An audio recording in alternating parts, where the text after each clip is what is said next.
Meeting start होणार आहे, कारण ही फक्त शासकीय सेवेचा भाग झाला, परंतु शासकीय सेवेमध्ये मी माणूस हा केंद्रबिंदू ठेवला होता, परंतु मी एका विभागात काम करत होती, म्हणजे नगर विकास विभाग.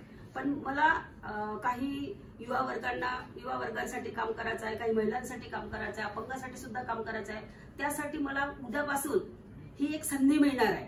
तर मी माझ्या या सेवापूर्तीच्या दिवसामध्ये असं समजते, आजचा हा माझा म्हणजे शासकीय सेवेचा जरी शेवटचा दिवस असला तरी माझ्यासाठी आता संधीचे जे हे आहे एकदम आकाश खुलं झालं आहे आणि मी तिथे म्हणजे संधी शोधणार आहे.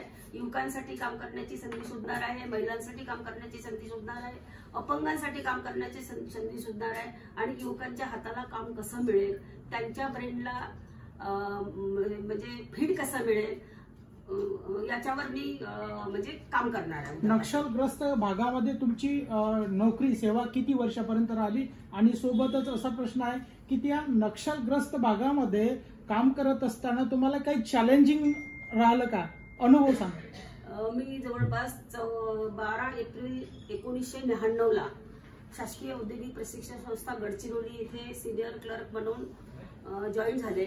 तिथे काम करत असताना मला म्हणजे सगळ्यात आधी तर हे जाणवलं की तिथे जे आपण मुलं शिक्षण घेतात ITI मध्ये, ती मुलं गणितामध्ये कमजोर, इंग्लिशमध्ये कमजोर अशी जाणवली.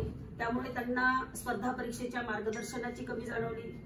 म्हणून मी तिथे अजिंक्य स्पर्धा परीक्षा मार्गदर्शन मोफत सुरू केलं आणि जवळपास त्या कालावधीमध्ये 12 वर्ष मी तिकडे होती. त्या कालावधीमध्ये माझे 80 विद्यार्थी, काही ऑफिसर सुद्धा आहे, काही क्लेरिकलला गेले, काही फॉरेस्टला गेले आणि तिथे मी कामाची सुरुवात केली. म्हणजे तिथे सुद्धा मी विद्यार्थी हाच फोकस ठेवला होता.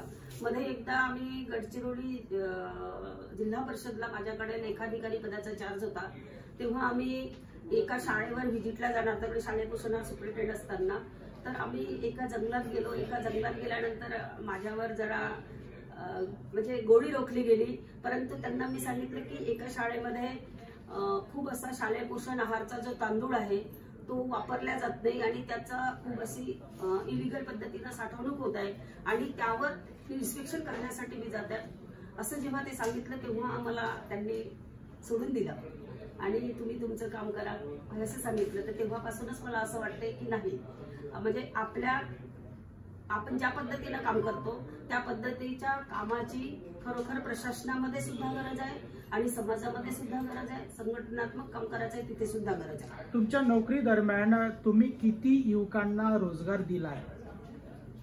आता समजा प्रशासकीय लेवलवर जर विचार केला, जेव्हा मी या कार्यालयामध्ये काम करत आहे, विभागीय आयुक्त कार्यालयामध्ये, जवळपास या कार्यालयामध्ये माझा वेगवेगळ्या वेळेमध्ये मी 2011 ते 2015ला इथे होती. त्यानंतर मग मी इथे 2018च्या लास्टमध्ये नोव्हेंबरमध्ये आली. तेव्हापासून वेगवेगळ्या पदावर मी इथे कार्यरत आहे. इथे कार्यरत असताना आमच्याकडे नगरविकास विभागाच्या अंतर्गत ज्या नगर परिषदा असतात त्या 1999 पूर्वी सेवेत लागलेले, 1999 ते 2000 पर्यंत सेवेत लागलेले.